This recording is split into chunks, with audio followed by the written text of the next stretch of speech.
Subscribe कीजिए हमारे channel medicine info को और जानिए नई नई दवाइयों के बारे में। दोस्तों, आज हम आपको बताने जा रहे हैं फेंसिडिल डीएक्स सिरप के बारे में।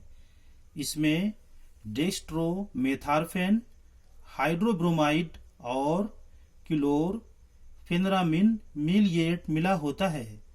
यह एबट कंपनी का एक बेहतरीन सिरप है।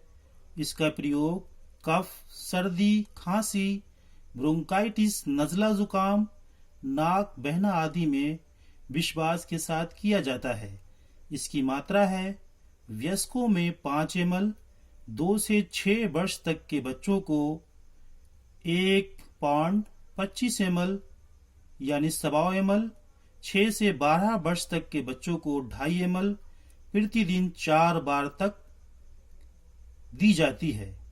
दोस्तों, यह वीडियो सिर्फ आपकी जानकारी के लिए है। इस सिरप का सेवन अपने डॉक्टर के परामर्श से ही करें, सेल्फ मेडिकेशन ना करें। दोस्तों, अगर यह वीडियो आपको पसंद आया हो तो कृपया लाइक कीजिए, शेयर कीजिए। धन्यवाद।